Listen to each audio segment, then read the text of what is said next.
Happy Wargame Wednesday. Yes, come on in, pull up a chair. The Daily Dope is in the air.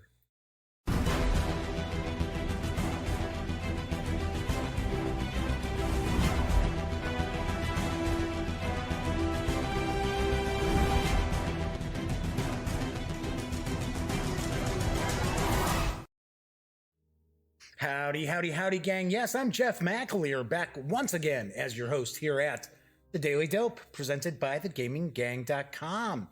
Welcome aboard. If you've never watched the show before, kick back, relax. It's a very, very casual. Not, things don't get crazy, although sometimes I ramble on about stuff. But we talk, about board games, tabletop gaming, role-playing games, war games. It's Wargame Wednesday.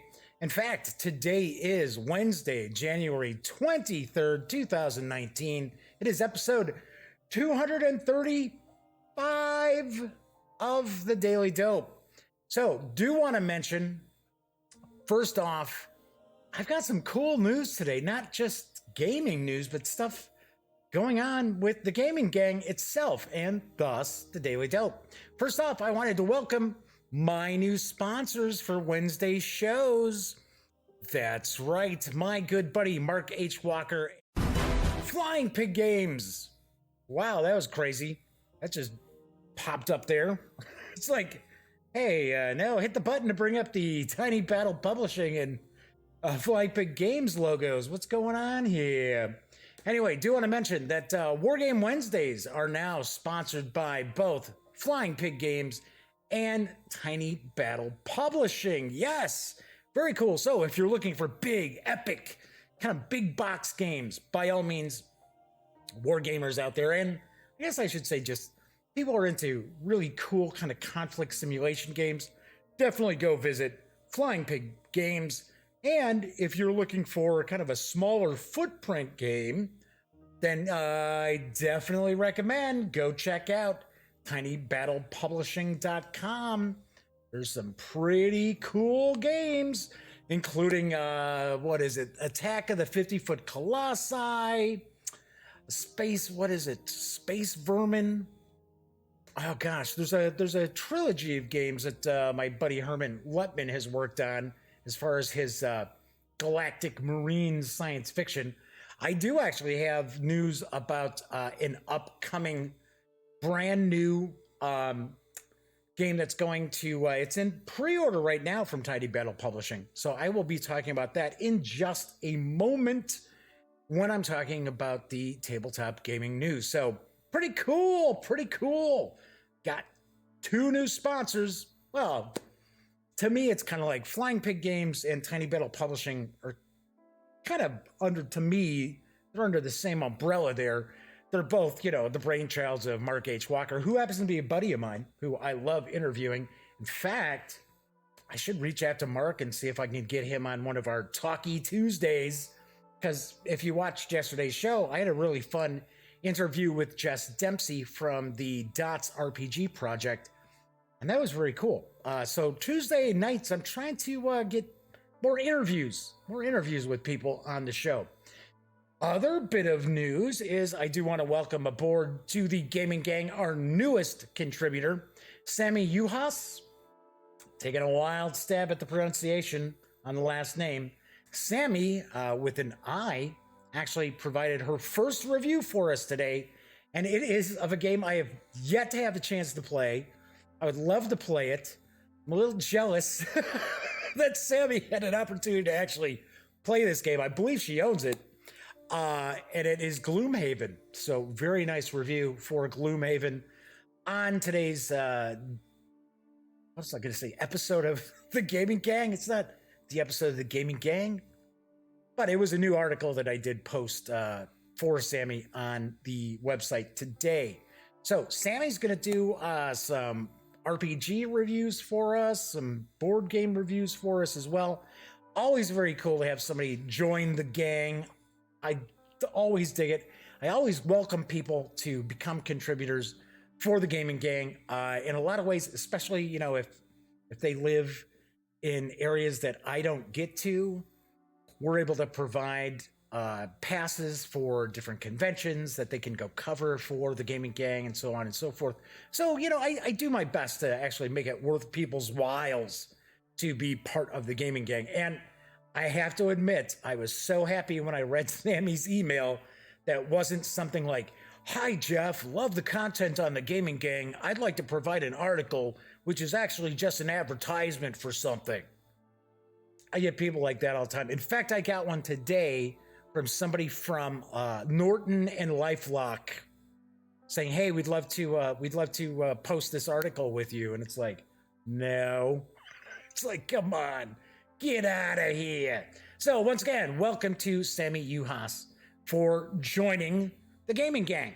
Okay, so do want to point out this is a live stream. I know a vast majority of people watch after the fact, but chat is available on YouTube. It is not on screen. It's one of the ways that I keep some of these stranger commenters at bay, but I do pay attention to chat. So if you want to say howdy, or if you have a question, or you want to learn more about the game I'm unboxing and taking a first look today, yes, Andean Abyss, volume number 1 in the coin series from GMT Games. This is the second edition.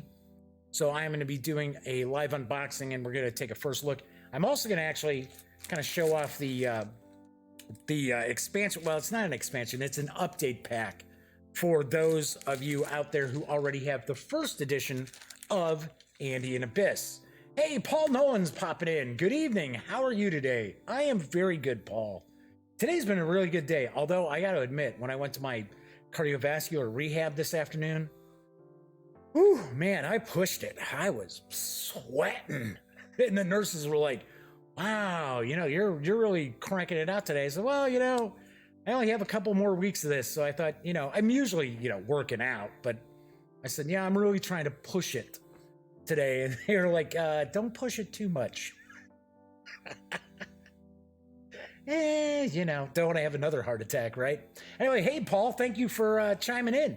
So yeah, great night. Hopefully, Paul, you're having a good night too. So, as you can see, there is chat available and I do respond. Something else I do want to mention, if you like the video, please give it a thumbs up. If you catch a few of the videos on the Gaming Gang channel and you like them, feel free to subscribe and then hit that little bell, because then that bell will not only notify you when there's a new video, it'll tell you when the stream is going live. And Monday through Fridays, I pretty much stick to a good schedule. I'm usually on at 7 p.m. Central. For a couple minutes late, but today was on time. So, all right, so let's get on to the news. I've got 4 news pieces, kind of a mixture of different things out there. And I know there are people out there who can't stand when I do the tabletop gaming news of the day. If that is the case, do us all a favor. Take a look at the show notes. I put stuff in the show notes. I have timestamps there. You can skip right past the tabletop gaming news. If you don't like it, if you feel it's like, wow, this is just one long commercial, by all means, just skip ahead. You can go right to the unboxing. All right, so first off, Garfield Games has a new game that is out on Kickstarter. It's a science fiction game, which I have to admit, I don't believe Shem Phillips has done a science fiction game before. I might be wrong, but if you're a fan of games such as, Raiders of the North Sea, of which I am a huge fan. In fact, it's going digital soon. I'm getting a review code for that. Can't wait, because I really dig that game. My nephew Cameron loves that game too. Part of it is because of the coins, the metal coins in it. I don't know. I personally dig it because I think it's a great game.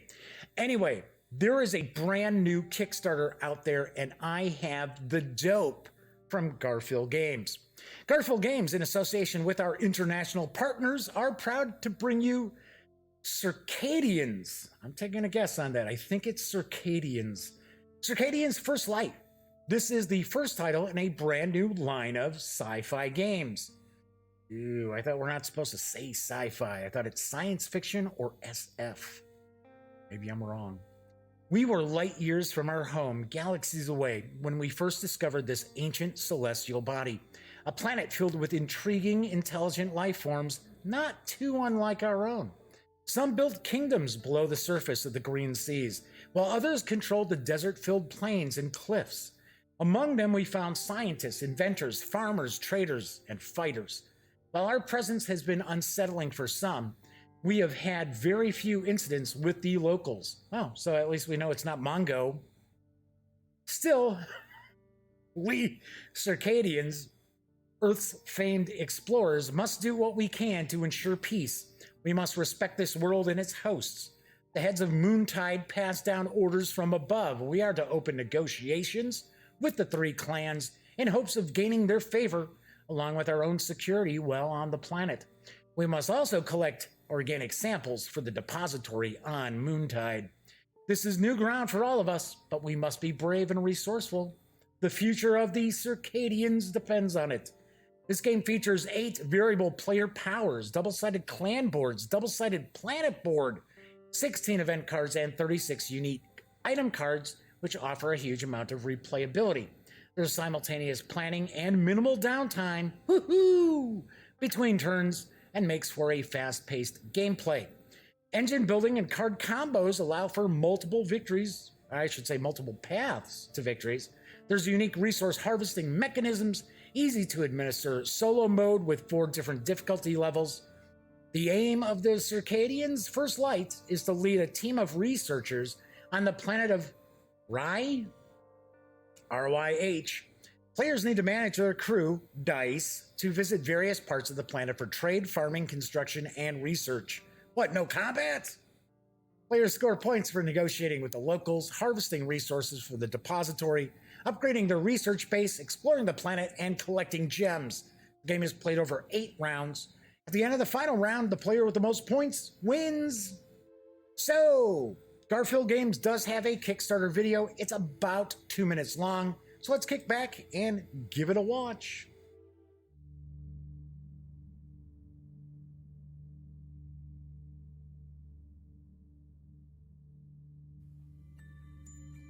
We were light years from home, galaxies away, when we first discovered this ancient celestial body. A planet filled with intriguing, intelligent life forms, not too unlike our own. Some built kingdoms below the surface of the green seas, while others controlled the desert-filled plains and cliffs. Among them we found scientists, inventors, farmers, traders, and fighters. While our presence has been unsettling for some, we have had very few incidents with the locals. Still, we Circadians, Earth's famed explorers, must do what we can to ensure peace. We must respect this world and its hosts. The heads of Moontide pass down orders from above. We are to open negotiations with the 3 clans in hopes of gaining their favor, along with our own security while on the planet. We must also collect organic samples for our depository on Moontide. This is new ground for all of us, but we must be brave and resourceful. The future of Circadians depends on it.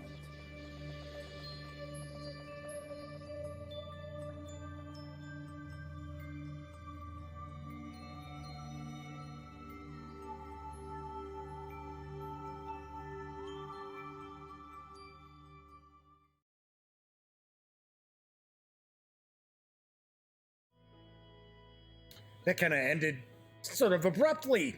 Circadian's First Light is over 80% funded with 6 days to go in its funding campaign. The game is for 1 to 4 players, ages 12 and up, and plays in 60 to 90 minutes. You can score the core game and its first expansion, which I believe is called Free Allies, for a $53 pledge, and the expected delivery date is actually October of this year. Sweet. I like a lot of Shem Phillips designs that I've had an opportunity to play a little bit with. Always has a lot of gameplay packed into these designs, and this looks like There's a lot going on with this game. So definitely something that you probably want to take a peek at. I like the artwork too, and I kind of laugh at. I'll wait for the image to come back around. The box cover kind of makes me chuckle because it's sort of like this big alien guy's looking down, like, "Hey, what's with all the women around this ugly human dude?" It's kind of like, okay, all right, come on, get back to it. It is showing the first one, isn't it? It's like, what the hell's going on? Come on, show the box again. There we go. Finally get the box coming back up. But yeah, I get a kick out of the alien off to the right, like, hey, what's the deal here? All right, so our Wednesday sponsor, Tiny Battle Publishing, has a new war game that's up for pre-order, and I've got the dope. Tango Down is a tense game of modern. Come on, you. There we go. It's like, what's going on here? Come on. Change these scenes. Tango Down is a tense game of modern house clearing operations with scenarios taken from both the headlines and the movies. And I swear when I first read this today, I thought it said house cleaning. I swear that's what I thought. I was like, what? And I was like, ooh, house clearing. Hostage rescue, daring escapes, desperate last stands, ticking time bombs. I hate those. And more. Each player controls one or more fire teams, with each member having a counter and specific stats, augmented by action cards that cover the fog of war, special tactics, and event timing. Leaders, marksmen, fanatics, barricades, assault shields, breaching charges, and more. Tango Down includes full color rules, 70 double-sided 1-inch counters, 2 11 by 17-inch maps, and 18 action cards. In addition to the 10 included scenarios, units have a point system so you can choose your own forces, and the map system allows you to adapt virtually any architectural drawing into a Tango Down battleground. Sounds pretty cool. The game is for 2 players, plays in around 90 minutes to 2 hours, and it will carry an MSRP of $29, but you can score Tango Down right now from Tiny Battle Publishing at a pre-order price of $25, and the game will ship in February. Cool. See, that's one of the things I like about Tiny Battle Publishing. Now, granted, Mark with Flying Pig Games, he will release stuff that's not just conflict simulation. Night of Man is a great example. But for the most part, Flying Pig Games is a lot of World War II, the Vietnam 65 is awesome if you haven't had a chance to check that out. Whereas Tiny Battle Publishing, we'll see games that are a little out there, a little off the beaten path. Not to say like big games are on the beaten path, but some subjects that are a little unusual. So I definitely dig that. This looks like this should be pretty cool. One of their more recent games is Zombie War, and I'm hoping to get a peek at that because it is from the same designer as Armageddon War, actually the big box from Flying Pigs. So maybe I'll luck out. All right, so I've got some role-playing game news.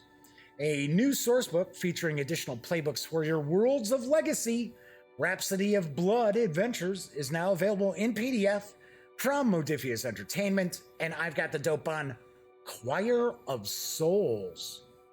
Ooh. The castle invades time and time again, trying to blight our world. Fight it back with 7 new Explorer playbooks for Rhapsody of Blood. Choir of Souls by Maria Rivera brings you 7 new Explorer playbooks to use in Rhapsody of Blood. Bring them into your game to add variety to your game, and explore new ways of fighting back the Regent and their minions. Also includes printable handouts to use in your game. Now, this is a digital product only.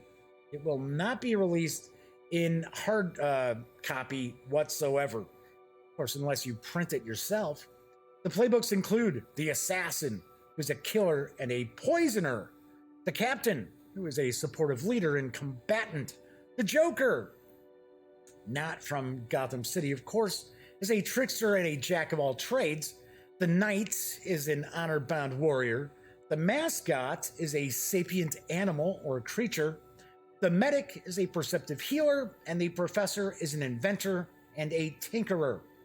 This expansion does, of course, require Worlds of Legacy Rhapsody of Blood in order to play. Currently, the Choir of Souls book is available only in PDF. It will only be in PDF, and you can score the 25-page supplement for $4.99 from DriveThruRPG. Of course, talking about playbooks, obviously enough, we know this is a Powered by the Apocalypse game. I have not taken a look at Legacy. I want to say it's the second edition, Legacy Life Among the Ruins. But I have heard really good things about it, especially that you actually have, your characters aren't really just, you have generations. So you actually have characters as the story progresses. You have new characters because it's a generational thing. Pretty interesting. You don't see that a whole lot. I mean, that's a big thing with Pendragon, obviously, as far as Camelot and King Arthur. But as far as a lot of other games incorporating a generational thing, can't think of too many. Also, want to point out on DriveThruRPG is the latest adventure supplement for the Down Darker Trails setting for one of my favorite RPGs of all time, Call of Cthulhu. And I've got the dope. Shadows over Stillwater is a collection of scenarios and locales for Down Darker Trails, the Wild West setting for Call of Cthulhu and Pulp Cthulhu. Contained within are further insights and challenges for those seeking bold adventure in the American Old West. Featured is a 3-part campaign, The Shadow over Stillwater, set in the mountains of the New Mexico territory, which I used to live in at one point. Let me grab a sip here. Yep, spent 2.5 years living in Albuquerque. A hunt for a fugitive murderer leads the investigators into a mystery involving odd townsfolk, strange lights in the sky, walking corpses, and the machinations of a once powerful and ancient race seeking to reclaim their lost glory. The campaign is suitable for groups of any size, as the keeper can easily scale the opposition to reflect the number of investigators. An apparently simple task, bringing a wanted man to justice, I don't know, how simple is that? Brings the investigators to a town suffering an epidemic of bizarre events, from crazed residents to the dead rising from their graves. Shadows over Stillwater opens with a 3-part campaign called The Shadow over Stillwater. Following the campaign is another adventure, Beneath the Burning Sun, that can be played as a standalone adventure or as a continuation of The Shadow over Stillwater. The investigators arrive in the town of Shade in Silver Hole County, New Mexico, where they become embroiled in a desperate bank robbery and join a posse to track down a gang of ferocious outlaws led by a crazed preacher. A bloody trail leads to an abandoned Spanish fort high in the Ceboladas. I am not familiar with those mountains, where death awaits. I lived at the foot of the Sandias, but not familiar with the Ceboladas. The 174-page PDF arrived on DriveThruRPG yesterday from Chaosium, and you can still snag it right now for $17. Why did I say still? You can snag it right now. Just came out yesterday. What, they gonna just leave it out there for a day? Okay, get it in a day. You're out of luck. You can snag it right now for $17.99. So very, very cool. I love Call of Cthulhu. Big fan. I have run Call of Cthulhu for 38 years. Although I haven't run anything lately. Not within the last year. But I've been focused a little more on kind of old school fantasy. Teaching my nephew and some of his friends and my nephew's new girlfriend. Kind of the old school way that we used to play RPGs, right? It wasn't all like set piece, railroad, everything's a set piece, just moving from this scene to that scene to this scene to that scene, where a lot of times with old school, it was the story came about from the characters' actions, how they responded, to different things that they ran across. So, anywho, so that is it for today's news. Do want to mention, not only our Wednesdays here on the Daily Dope, sponsored by Tiny Battle Publishing and Flying Pig Games. But all proceeds, all profits, outside the operating costs of thegaminggang.com and the little tiny bit it cost me to do this show. Anyway, everything above that is being donated to Lil Bub's Big Fund at the American Society for the Prevention of Cruelty to Animals, otherwise known as the ASPCA, whereas 100% of those funds are awarded as grants to organizations caring for special needs animals as they await adoption and head off to their forever homes. Gotta say, it was really, really cool yesterday. Gosh, now I'm trying to pull the name off the top of my head. I believe the viewer's name was Steve. I don't think it was Womack, something along those lines. During the show, actually went over to Lil Bub's Big Fun and made a donation. I thought that was very, very cool. Very, very nice. Pulled out a little Whizbub. Little Whizbub saying thanks. Hey, all right. I know some folks are kind of like, man, I'm tired of hearing about this. Hey, you know what? It's better than me saying, oh, give me money. Give me money. Go to my Patreon. Give me money. As I've been mentioning on the show, I didn't start doing this almost 9 years ago to get rich, to make money. And thankfully, that didn't happen anyway. So, so why not take care of, animals? I'm a huge softie. I love animals. And Little Bub's just adorable. All right. So before I get into the unboxing and first look at Andean Abyss 2nd edition, what's coming up the rest of the week? So on tomorrow's show, I am going to review the core book for Coriolis from Free League Publishing and Modifius Entertainment. A couple of weeks ago, I did a pretty thorough page through. We looked through every page of this book, and pretty cool stuff. And of course, I'm not going to get into it yet. I'm going to do my review tomorrow because on Thursdays, I love to do RPGs. Then on Friday, I got another review. I am going to be reviewing Shadow Rift, which is a fantasy deck building game from Starling Games.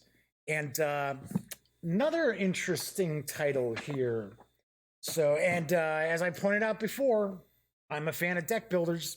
So's my nephew Cameron and some of the other gang members. That sounds weird. Some of the other kids who are part of the gang. So that's a little better. So that is what's coming up on the rest of the week shows on the rest of the week. Wow, I need to get another sip here. Just rambling on. Okay, so I know quite a few folks are going to be checking this out because they want to see what's going on with the 2nd edition of Andean Abyss from GMT Games. It's designed by Volko Runke with art and graphic design by quite a few people. So, art and graphic design by Xavier Carrascosa. Wait, Carrascosa? That's my guess. Charles Kibler, Roger B. McGowan. How could I get Roger's name wrong? Chechu Nieto and Mark Simonich, which obviously enough, if you're a fan of GMT Games, you know all about Roger B. McGowan and Mark Simonich. So the game is for 1 to 4 players, ages 12 and up. It can play in upwards of about 6 hours with all 4 players. It does carry an MSRP of $75, and it does have an upgrade kit available for $20 for those out there who have the 1st edition. All right, so let's move on over to the other camera. And didn't slash the old shrink wrap beforehand. My apologies on that. So this is the first volume in the coin series. So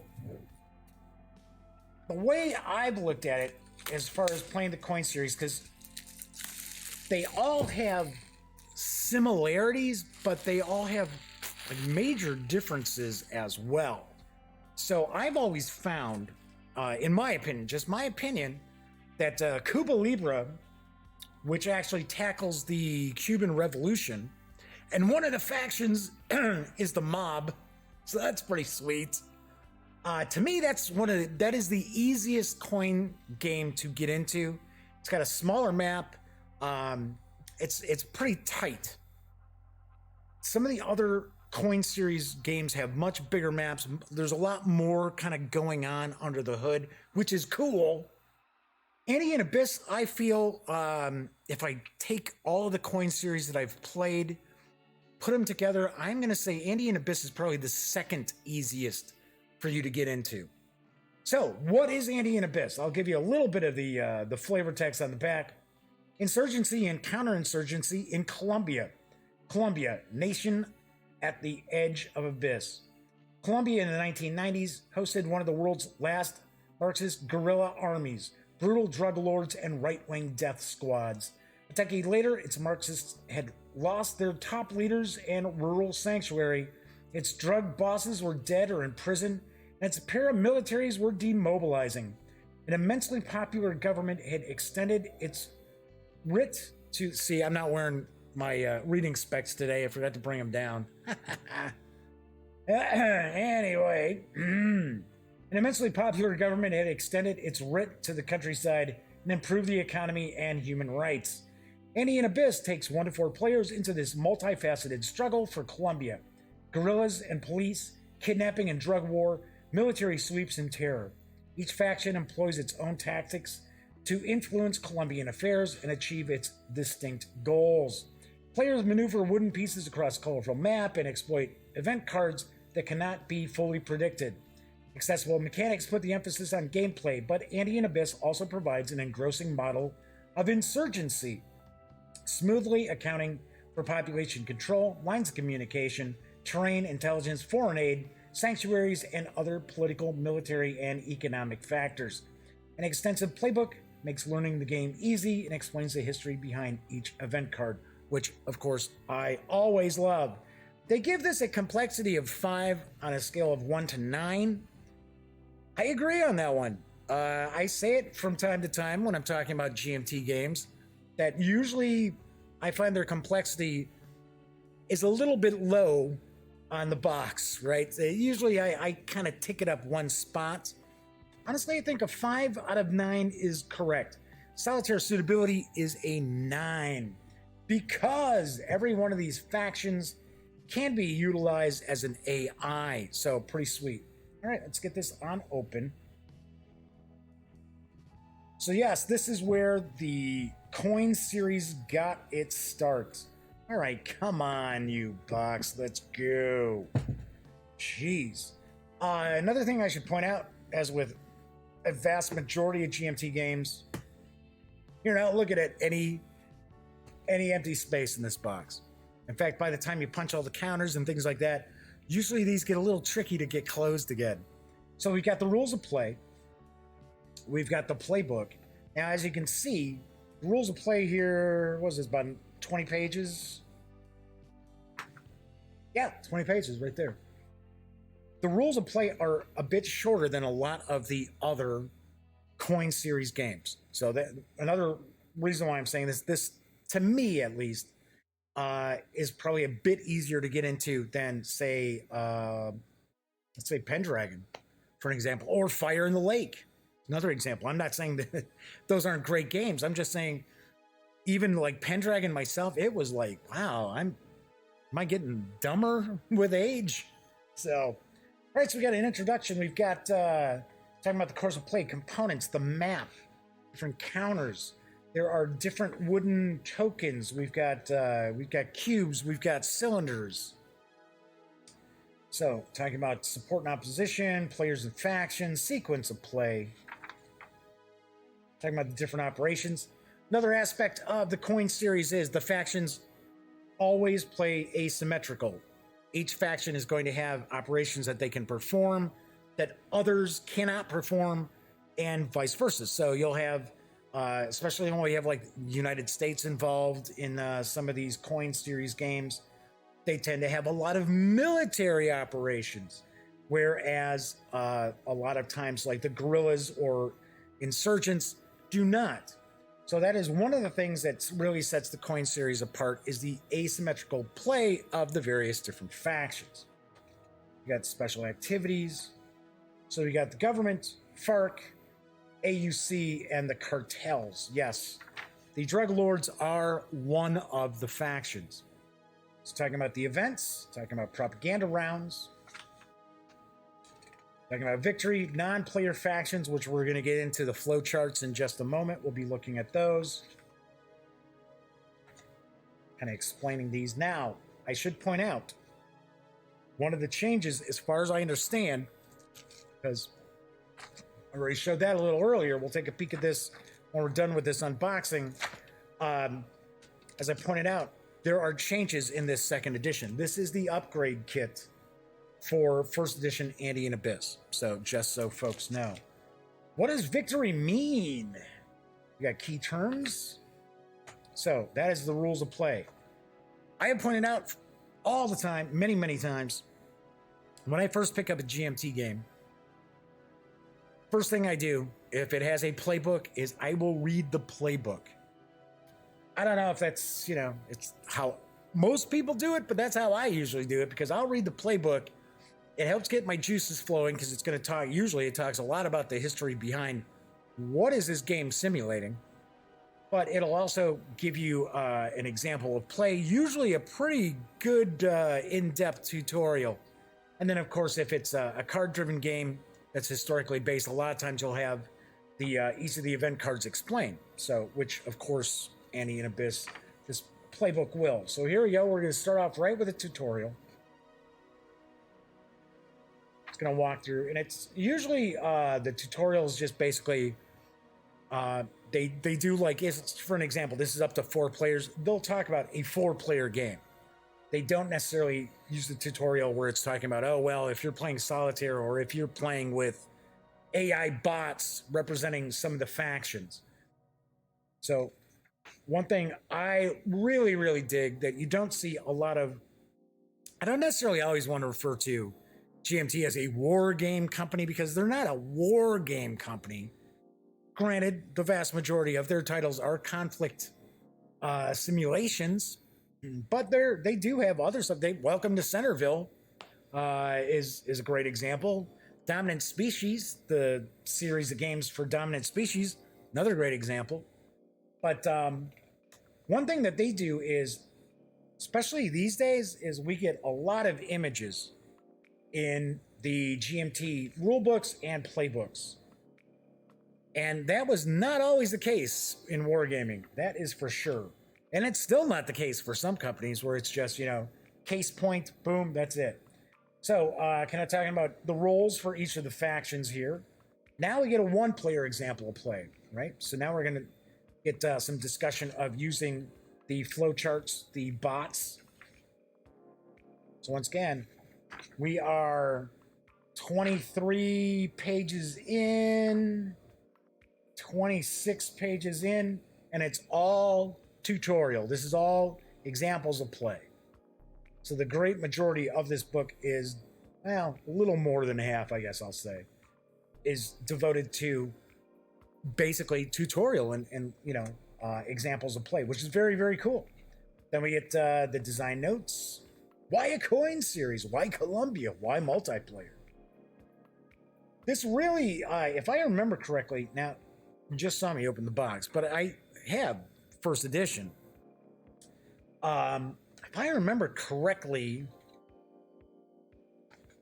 I think this is the only coin game where the designer, which it's Volker Runke, actually goes into, well, why did they go and do this coin series?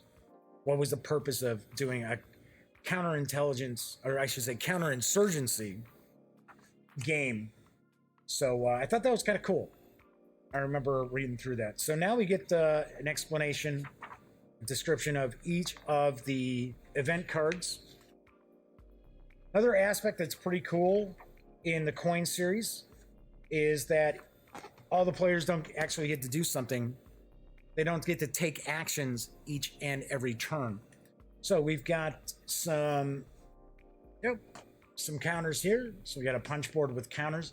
That's another aspect that when the coin series first came out, when Andean Abyss first came out, and you'll see it in just a moment, all the cubes and the cylinders and stuff like that threw some people off because, of course, what are you used to seeing? You're used to seeing tons and tons of counters. So these are just some informational counters here, dual-sided. But we only have one counter sheet. So that's that. All right, so now we're going to have 4 copies. I believe we're going to have 4. Yep, there we go. 4 copies of the non-player cartels. So if you're playing Andean Abyss, and let's say you got a 2-player game, they say, okay, well, let's have the AI run the drug cartels and the government. Okay, well, you can. So we got the cartels, we got the AUC, we got the FARC, FARC. And oh, you know what? If I remember right, I think a player has to be the government. This is this is one where I think, geez, I zoned out. Sorry about that. I take that back. Because as far as I can recall off the top of my head, I think just about every other coin series, you've got bots for every faction. But looks as if, and it's actually, I gotta be honest, it's been a while since I played. Looks as if somebody has to play as the government. So if you're playing solitaire, you got to play as the government. Okay, so sequence of play, talking about the event cards. So each turn or each round, you'll only have 2 factions that are eligible to actually perform their operations to play the events. Oh, no, wait a second. Here we go. Oh, no, these are the... I'm sorry. This isn't the AI. These are the operations that each of the factions can perform. So we've got the government, AUC, cartels, and FARC on the back. And as you can see, you'll find that, for example, the government here, okay, they've got airstrike, airlift. Well, they're the only ones who get that. Then again, FARC gets ambush, kidnap, extort. Government doesn't get to do that. So it shows you what each of these basically are, what they do. What's the purpose? What is the purpose for doing that, performing that operation? Okay, so, hey, here we go. There we go. Here's the non-player government. Wonder if that's new. Well, we'll find out when we pull that out. Because normally, we would have on the bot, on the AI, it would have been, hey, 1 faction, next faction, 4 factions. But here we had the random city or department. So, yeah, maybe that's new. So we've got the non-player government, random city or department. Then we've got event instructions there. So as you can see, there is a flow chart. All right, then we got the map. So of course we got a mounted board here, which I'll look at that last. 3 6-sided dice, 3 different colors. All right, so these are the cubes and the cylinders and things like that that I'd mentioned that kind of threw some gamers for a loop when they first saw it, especially old school grognards, as they're sitting there like, oh, wait a second, what's this? Is this a Euro game? This is a Euro game. I don't play Euro games. It is not a Euro game whatsoever. So we've got that. Got plenty of the handy dandy baggies, as we normally see with GMT games. Now, let's zoom in a little bit, take a look at the cards. And then I'll zoom back out so we can take a look at the board.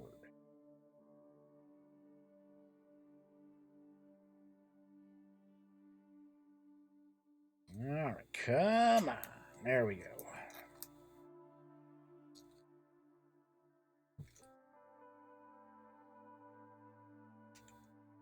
Okay, so what we'll see here is these are the event cards.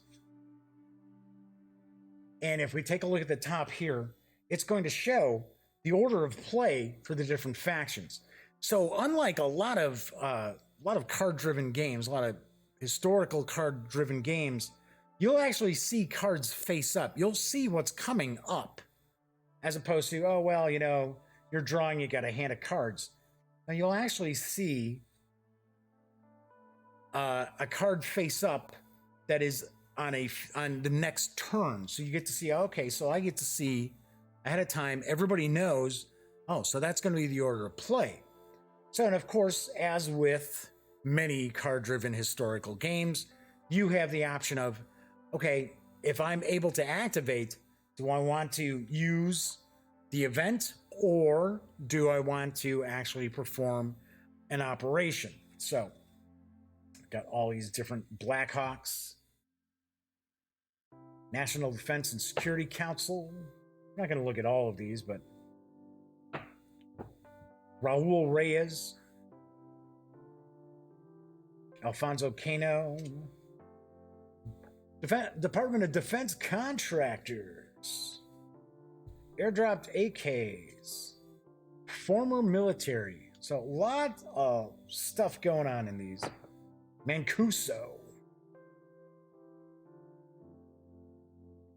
Union Syndical Obrera? Not all that familiar with that one. Deserters and defectors, DEA agents. So even though the United States is not a faction in this game, the United States, the shadow of the United States, is very wide over this game. Narco war. So there we go. So you've got all of these event cards. So let's put that back in here. Again, got all these different cylinders and cubes and even little almost like meeple-ish pawns here. Put that back, get those dice in, put all this stuff back in. And then I'm going to get the box out of the way for a second. And then we're going to open this map up. Let me zoom back out.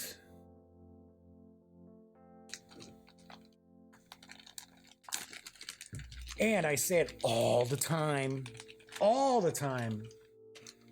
with the GMT games, when they have the boards in this plastic bag, you want to be very careful taking it out because it's usually a pretty tight fit. So you don't want to catch the board edge on this the little snap close part because it'll tear the paper from the board. Okay, so let's get this opened up.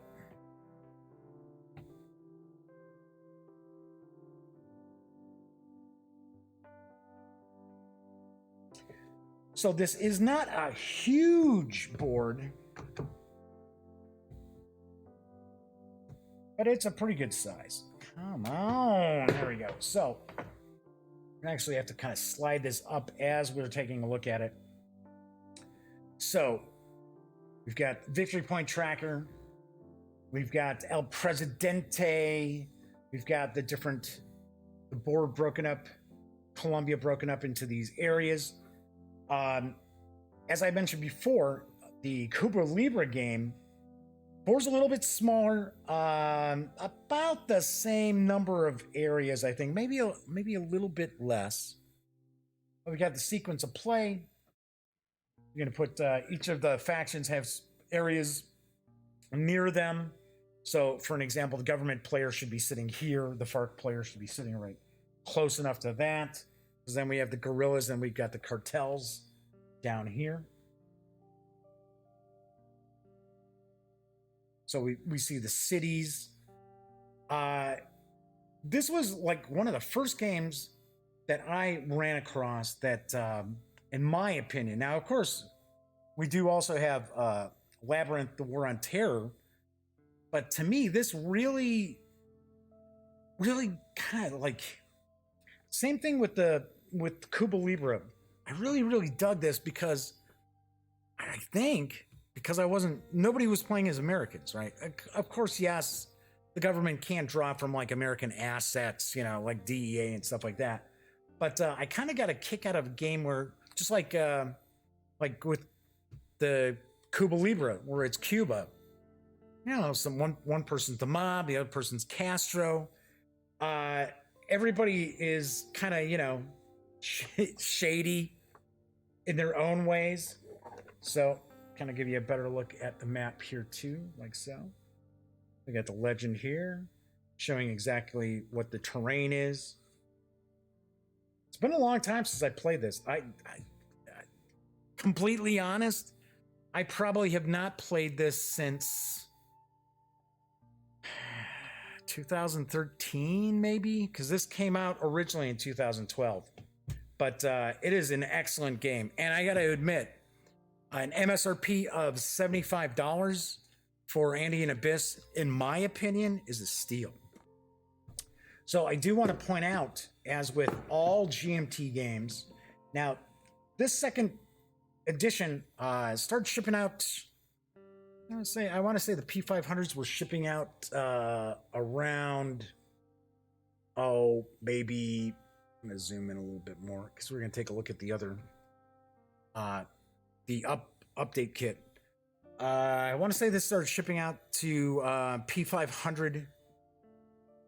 They're not pledges, but pre-orders back in like mid to late November. So I took a peek today. It is still on sale.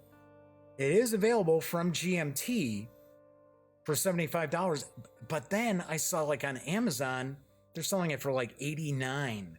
So to me, that kind of gives me the impression that this is probably going to go out of print again relatively quickly, which is not unusual. And that's why when I'm showing off or doing a review of a GMT title, I always tell people, hey, if you have any kind of interest in this, get it while you can.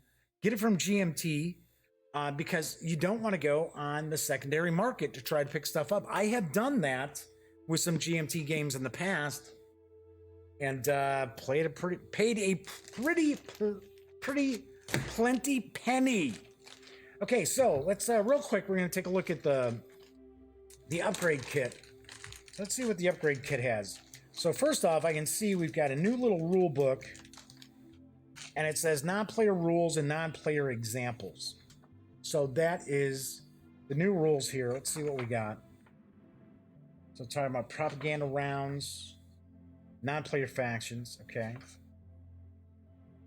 I would really have to dig into this and of course I would probably have to take a look at the first edition again too, see what's really changed. But I'm taking a real stab in the dark that it's the solitaire game, it's the AI bots that have really changed, because I think that was a focus of a lot of the coin upgrades.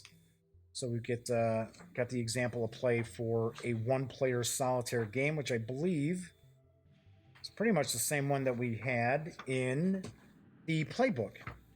Okay, so then we've got the new non-player cartels.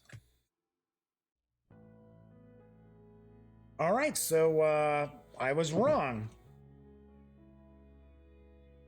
It has not changed as far as the government player, because we're seeing non-player cartels. So that was in there originally. It just wasn't, they weren't all on one card here. One player aid.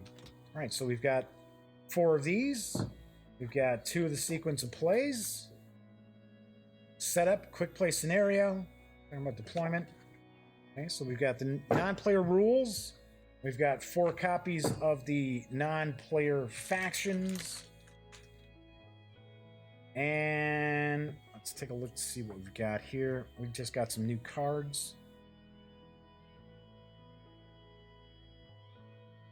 Come on. These are kind of tough to get. And there's only a few cards here. So I don't want to nick the cards. I think I got it there. Yep, I did. Okay, so Special Forces, Peace Commission. I'm not even going to try to pronounce that. There's the DEA agents. Cocaine Labs. Well, all right, Cocaine Labs. Poppies, Mexican traffickers. So we've got 2, 4, 6, 8, 9 new cards to be added to the coin deck. All right, so this is what we get when we take a look at the upgrade kit for Andean Abyss from GMT Games. Very, very cool. I always say it all the time. Hey, Jeff, just able to join you now. So I've got Osmond Dweefin. Howdy. And then Glenn Darren, happy Wargame Wednesday here in Orlando. Yes, all is well. All is well here. Sorry you guys are tuning in a little bit late. I'm wrapping up. But that's okay. Usually takes about an hour and a half for YouTube to render this.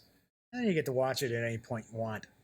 So, by all means, as I was saying, the second edition of Andean Abyss, as I'm blocking the light out, there we go, a little better, like this. Or I can just put it right in front of my face, hide my mug. For $75, in my opinion, it's a rocking deal. It really is. It is an excellent deal. And as I mentioned, I saw Amazon selling it for $89. So that tells me probably want to strike while the iron is hot. Now, if you already have the first edition, by all means, you can just pick up the upgrade kit for 20 bucks. Includes the new cards, the rules, and of course the player aids, including the non-player factions as well. So, sweet. Gotta be honest, I don't know if I don't think I'm gonna be doing a review for the second edition of Andean Abyss. Or at least I won't do a full review. I'll look through the rules in that, because, as I had mentioned before, if you've been watching the show, I said that I was gonna start doing maybe some auctions for games and things like that, and outside of whatever the cost is to ship to wherever it's going, I would take those funds and donate them to Lil Bub's Big Fund and the American Society for the Prevention of Cruelty to Animals. This is one of them. February 1st, I'm going to run an auction. I don't know how I'm going to do it yet. I'm almost thinking I might just do it like on Twitter.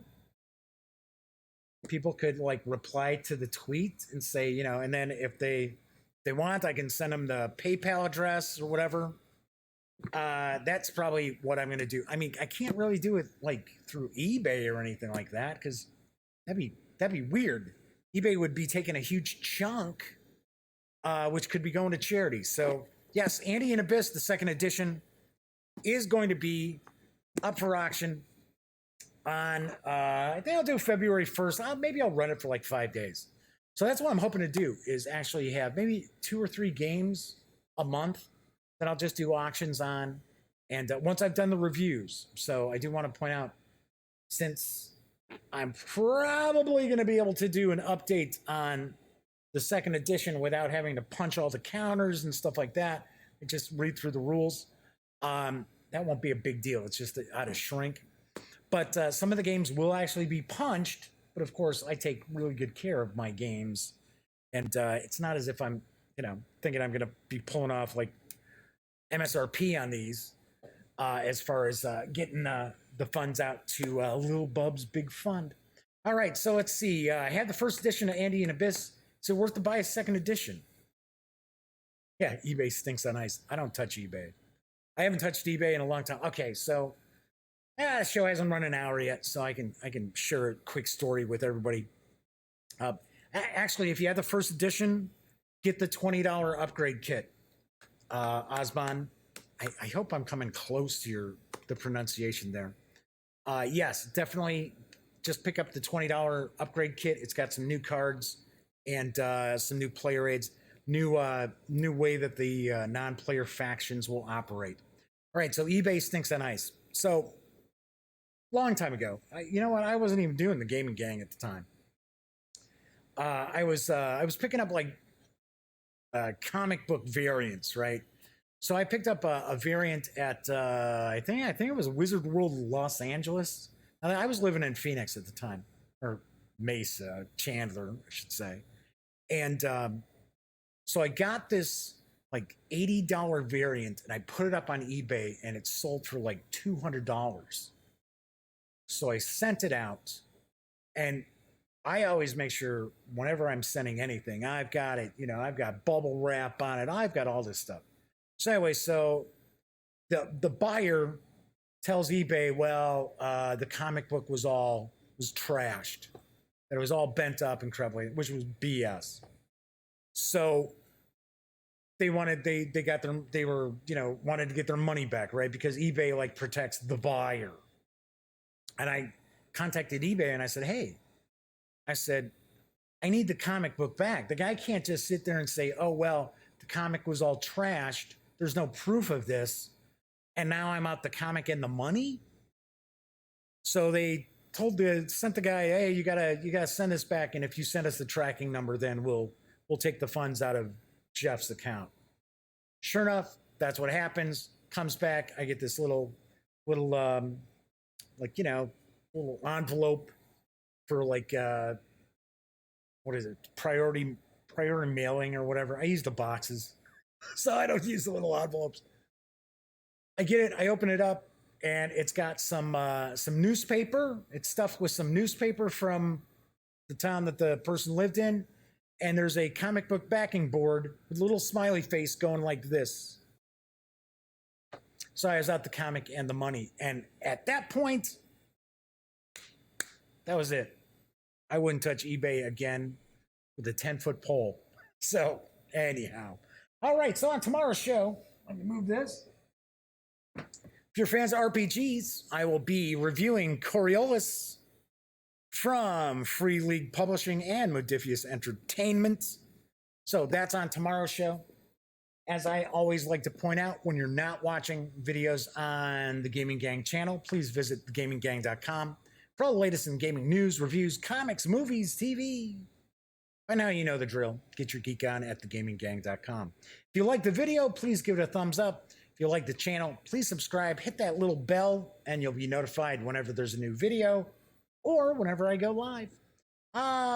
Jeff Scott Brown. I have coin 1 through 8. I think Cuba Libre is the best entry point. Yes, I was talking about that earlier. Yeah, I agree. I completely agree. I had mentioned that earlier when I was talking about, I think Andean Abyss is like the second easiest to get into. To me, and I don't know why, but to me, I had the hardest time kind of wrapping my head around Pendragon. Although it was cool, I enjoyed it, and it's really good. But I don't know if I'd want to return with it with the people that I play games with. So, but Cuba Libre, yeah, Cuba Libre, in my opinion, that is the intro to the coin series for gamers out there. And you don't have to be a hardcore war gamer to get into Cuba Libre either. So, all right. So that is it for tonight's show. Enjoy the rest of your Wednesday. I will be back tomorrow. Thanks, everybody in chat, for chiming in. Hope everybody's having a great night. Gets hazy on wind conditions in Liberty or Death. I play Washington's War. What I want to do, the American Revolution. I bust out Washington's War. I like Liberty or Death, but I prefer, I like Mark Herman's Washington's War better. Although a lot of people have a beef with the history beyond that too. So, all right. So as I was saying, everybody in chat, thank you so much for popping in. I'll be back tomorrow. And as always, thank you very much for watching.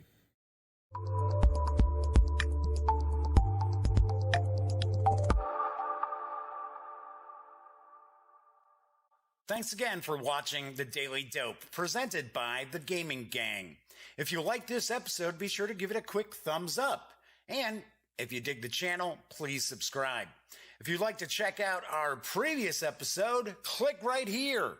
And if you want to check out a somewhat randomly selected episode, give a click right down here. It'll be like opening a box of Cracker Jacks. You just don't know what you'll get. Once again, thanks for watching, and I'm Jeff McAleer.